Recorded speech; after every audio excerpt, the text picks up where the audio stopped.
Okay, welcome back to Rethink Real Estate. This is episode 1 of weekly meetings and weekly reports. I'm going to be doing a follow-up episode to this in the next practical episode as well, in asking the direct and right questions to get the right feedback in order to report back to your sellers. But this one today is about weekly meetings and weekly reports and the infrastructure that you go through. I'm getting a great deal of agents at the moment asking me, what can we do to get our listings sold? And it's not one individual action, but I think that this right here, what I take you through today, is one of the most dollar productive activities that you can do if you have listings on the market.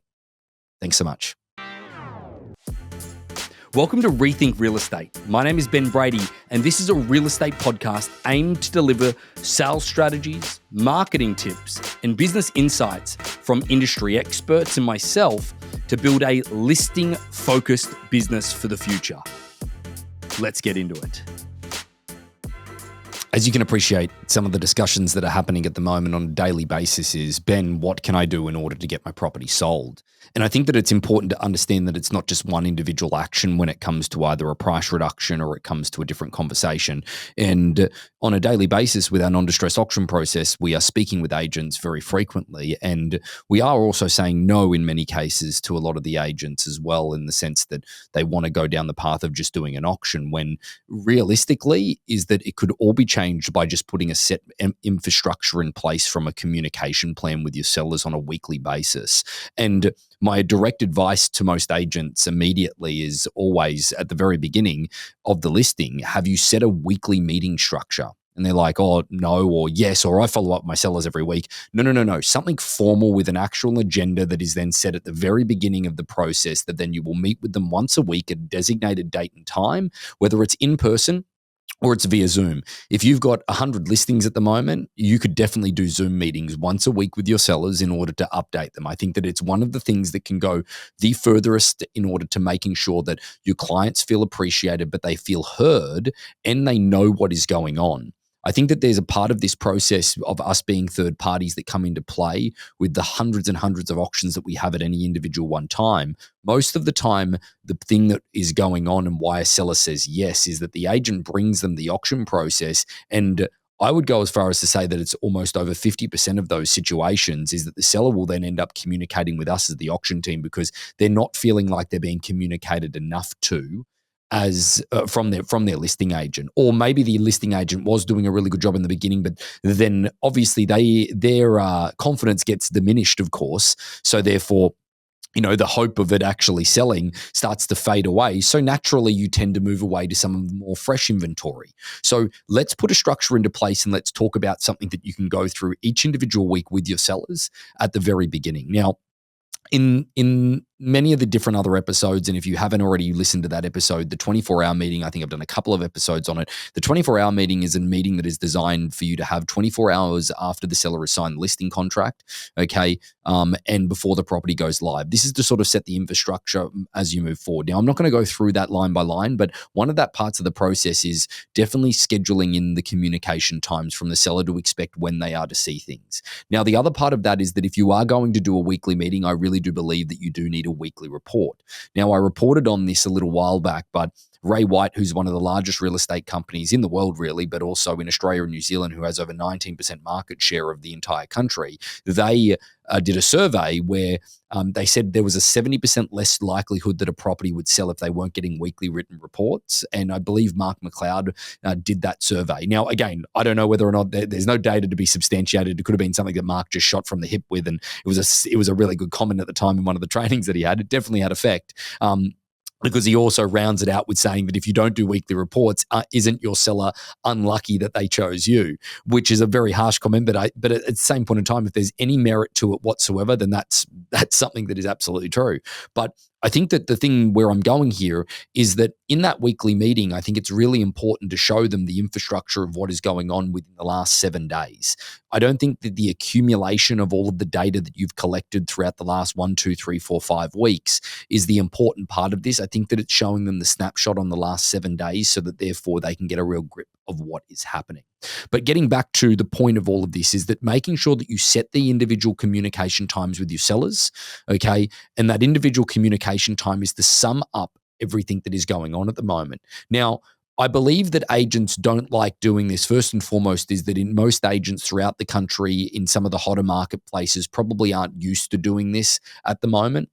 I've said this before, but one of the things that blows my mind is the agents that actually complain that they now have to print flyers for their open houses because they weren't used to properties being on the marketplace so long. Like just the simple individual things that, you hear and you're like, no wonder our industry is hated in many categories. But that being said is that if we schedule those times in order to speak to the seller, I personally would be doing them via Zoom just so that they were an easy commitment. Now, I work from an office. I'm very set up to do Zoom, but maybe if you're an agent and you're constantly on the road, making sure that you're doing it in person might be better for you.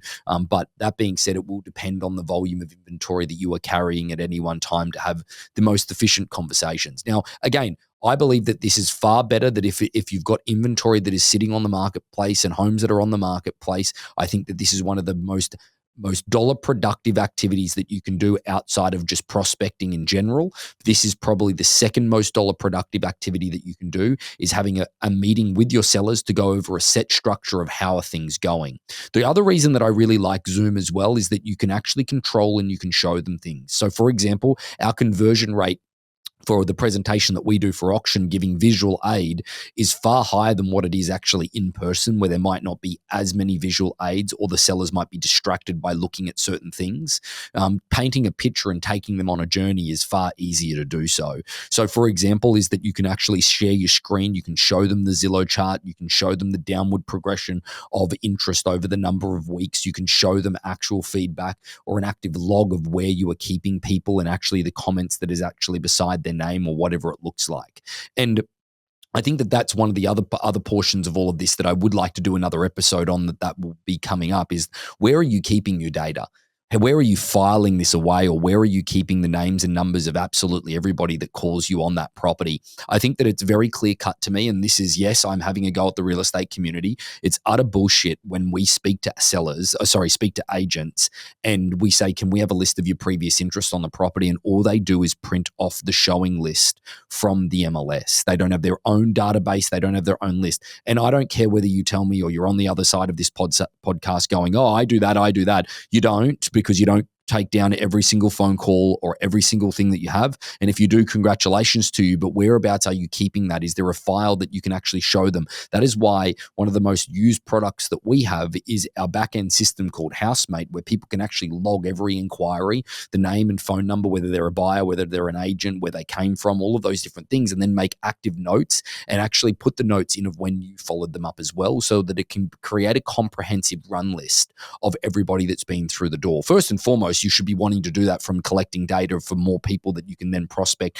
into the future. If you don't like cold prospecting, folks, that is why you gather data and become a data hoarder. But I can say right now, it is in excess of 90% of the agents that we deal with and take over auctions where we say, can we have a previous interest list, where they turn around and just send us the list of showings from the MLS or from Showing Time or whatever that is. And it's just not good enough.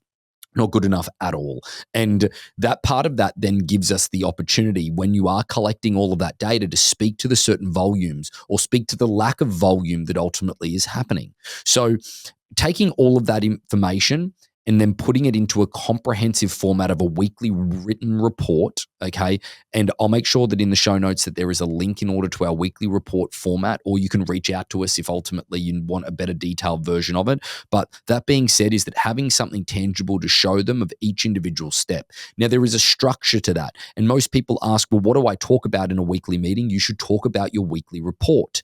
Now, it's really important from a weekly report perspective that if you are going in doing a weekly meeting with the seller, is that you only take one copy with you. You sit at a dining room table and you keep control of that one copy, so that therefore, if you give them multiple copies or give that seller their own copy, they typically will read forward or keep looking at comments, and they will derail the meeting. So therefore, it won't come across as good as it needs to. But if you're on Zoom, you can obviously just share your screen and then say, hey, look, I'm going to obviously follow up this meeting with the email over to you of your copy of this, but I just wanted to take you through it.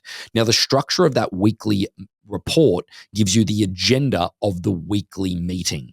So, for example, you start off at the very top of that weekly report where it goes through all of the big numbers. So Zillow, how many hits have you had on Zillow in the last 7 days? Now, the way that you would be able to track this is by going through onto the dashboard of Zillow. You click on the top right-hand corner with the 3 dots, you go to the owner's dashboard and it shows you the volume of hits.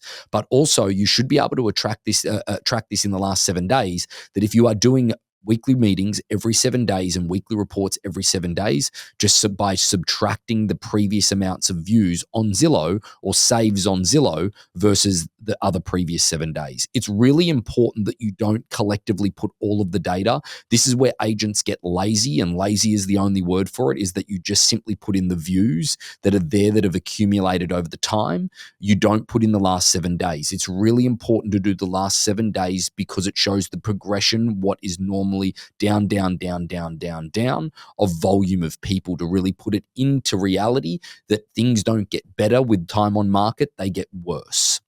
Now, again, this is not something that you're directly saying to your seller. Maybe they might need it, but the reality is you are just intrinsically doing so through the data that you are collecting. So whether it's Zillow, Redfin, Realtor.com, all of the major portals, okay, if you have your own website, all of that stuff is so important to give that engagement. I've said it before as well, is social media. Whilst I don't believe social media sells homes, I believe it gives process of elimination, gives greater volumes of eyeballs. So you can do a quick ad for $50 and you can get thousands of impressions, which then gives the seller the peace of mind that thousands of people are seeing this property.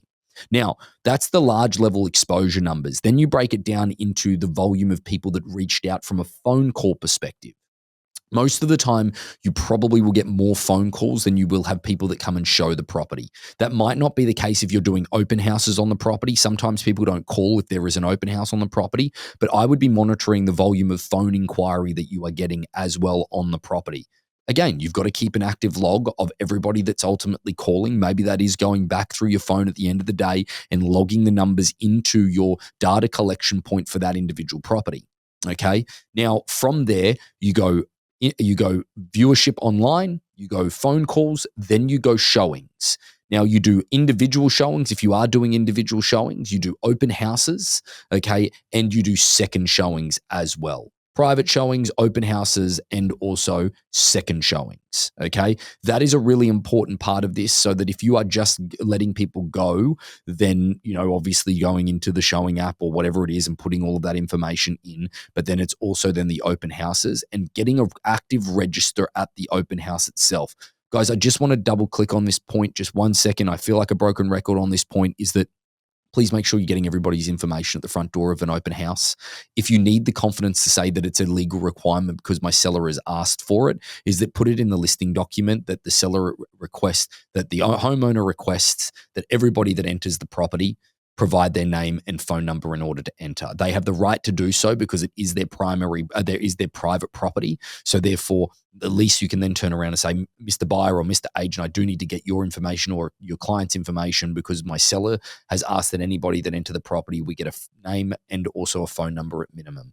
Okay. And that just, again, provides you with so much more data. It provides you with an ability then to follow back, and it provides you with lack of ambiguity in the sense of saying, oh, we had between 10 and 20 people through the open house, right? So we're just talking about individual group numbers. Again, we don't want to pad the numbers in order to give any confidence into the marketplace. We're not trying to give them negative feedback. We are just trying to paint a clear and accurate picture, because let's face it, most of you are not going to actually point out the fact that the numbers are dropping drastically and we should be worried. You're trying to do so by just the data that is ultimately there. I'm trying to help you not have to have contentious conversations, because if I just told you, you just needed to point it out, most of you won't do it. So then leading from the showing element, then into actual consistent comments. This is important. The difference between feedback, okay, the difference between feedback is either property feedback or it's price feedback. My personal opinion is price feedback is the only feedback that matters. I really don't give a shit whether they like the color of the carpet or whatever it may be. The other thing that we need to be very careful of is associating individual buyers like Ben and Callista did not like this, because then even if Ben and Callista end up making an offer, they've been tainted by the fact that they didn't like a certain thing that the seller may have liked. So the thing that we do in the next section of the weekly report is we put consistent comments. We don't put it next to any individual buyer's name. We just put consistent comments about love the floor plan, too many stairs, however, or something like that, or like whatever it is, like for example, I was up in Bend, Oregon on the weekend, and not having a heated driveway in this part of the neighborhood in Aubrey Butte was actually a massive challenge because in the winter months it gets very, very slippery and you can barely take a car down it. So that was a primary problem for most people as they walked up the steep driveway in order to come into the open house. Most people made a comment of that. Now, you don't want to continue to beat the dead horse by keep saying that buyer said it, that buyer said it, that buyer said it, because it actually pisses your seller off and provokes them more to be, stuck in the mud when it comes to certain things. Okay. You may think it's beating them into submission by giving them too much. Now, again, you might say I'm being contradicting. Some things I'm being very direct with, others I'm not. Don't keep commenting on things that are likely not to change. For example, it's in a very busy area, or like the busy street is a problem. They can't change that. Yes, sure, they could rip out the driveway and put a new one in, but that's probably a $150,000 expense. It doesn't make any sense that they're going to do it. So don't keep beating the dead horse. Okay. So that is why consistent comments is across the board, just consistent comments. It's not attached to individual people's names. Now, when you are then providing individual people's names and feedback from those individual people, please don't put last names in. It's important to protect those people's privacy, but it's also very important that ultimately that your seller cannot Google these people. It's become an issue many times over when people just send over like the showing report or whatever. They'll Google an agent or they'll Google whatever it may be, and they'll form an opinion of them. Now, when it comes down to giving direct feedback, what you're giving direct feedback, Ben and Callista, okay, comments would be, have been looking for 6 months in the location and are ready to buy shortly, or something along those lines. Nothing directly about the property itself, more about their circumstance and who they are. The next part of that feedback would be then budget is X and the value that they saw was X. The better questions that need to be asked in the follow-up process. I'm going to go through that in the next episode, our next practical episode, of what are the better questions that can be asked in the follow-up sequence to get better answers and to understand better, okay, what somebody is willing to pay. Sometimes you need to lead your agents through it as well. But in that situation, you are then putting their details. Ben and Callista have been looking for 6 months and are ready to purchase soon. They've been looking in Aubrey Butte or wherever they're looking. Okay, some general comments around them, not about them and their opinion of the property. Okay, you might also say like John Smith from XYZ Real Estate has a client, da-da-da-da-da-da. They came with the client, didn't get their information, just got John's. He's been working with them for a while, blah, blah, blah. Feedback has been their budget is X. They thought the property was worth somewhere around X. See how in that situation, it's budget's X. They saw value at X.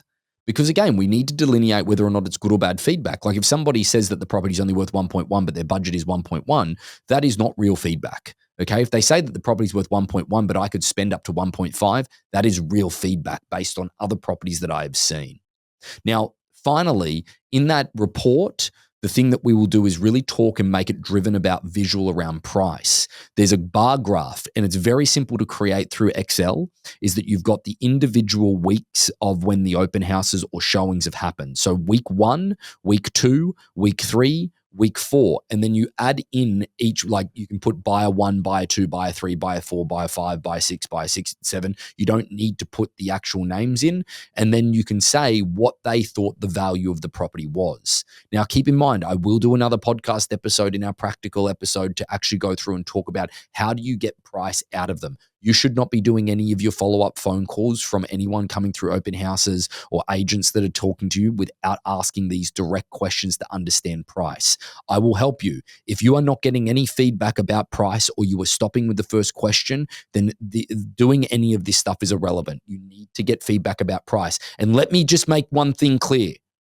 This is not feedback about price, or they didn't say anything about price, or they didn't think price was a problem. If they didn't make an offer, they thought price was a fucking problem. Come on. Okay. So the reality is where we get to is then on a bar graph, you've got lined items around where every buyer thought the property was or agent thought the property was from a value perspective. Okay. Then you have the seller's expectation at the bottom of that graph, so that then they can see, is their expectation out of alignment with the marketplace? Let me give you a hint. If the seller's expectation is not out of alignment with what the marketplace's opinion is, and you have gotten into week 3 of your listing, it means you're doing it wrong. okay? Because whilst this is a very clear visual gauge of where the market is versus the seller's expectations, it is also a very clear-cut indication of whether or not you're doing it right, okay? The other thing that I would then place at the bottom of that is whether they've had offers, what the offers have been, and if they've said yes or no to them. Making sure that it says offer at $1.1 million, you decided to pass. Or we counted at X and they did not sell. Got to regroup everything in that comprehensive report to make it a tangible thing to regroup on everything in that last part of the report. Regrouping on price feedback is a good thing. Don't group together all of the inquiry or all of the online views or anything along those lines, because that is then padding the numbers and they cannot get a very good gauge on what has the activity been like in the last 7 days. So just to round this out and make sure that I make it very, very clear is that what is the one thing that you can do in order to get your listing sold if it's not selling? Weekly meetings. And good tangible weekly meetings that actually have a structure where the seller can see that you've followed people up and you're going to every single effort. And what is the agenda? The agenda is the weekly report that you put together. Now, regardless of what you put together, I don't care whether it is what our structure or it's not. At the end of that meeting and saying, Mr. and Ms. Seller, I know you want $1.1 million for the house or $1.5 million for the house. Based on this report, has it adjusted your opinion of that? If they say no, that is where you've got to take a deep breath and you've got to choose to be politely firm and push back if you don't agree. Now, if that gives you butterflies even thinking about it, somebody that has just saw evidence to state that their value isn't there and they've chosen to then still keep their value there, that's fine if it's a week. It's okay if it's 2, but if it gets longer than that, that becomes a bad investment of your time and you need to start protecting your own opportunity at that point. Big practical episode. It's probably a little more long-winded than I wanted it to be. Hard to visualize and hard to comprehend sometimes. So apologies for that if you're just listening over a podcast. But either way, reach out if you've got any questions. This is the one thing that will make a dramatic difference to your business if listings are sitting there a little longer. Thanks so much. So about 75% of our audience hasn't liked, followed, or subscribed to our podcast. It would mean the world to us, and it would help this podcast more than you know to expand our reach if you were to like, follow, or subscribe on any of the platforms that you're watching or listening on. Thanks again.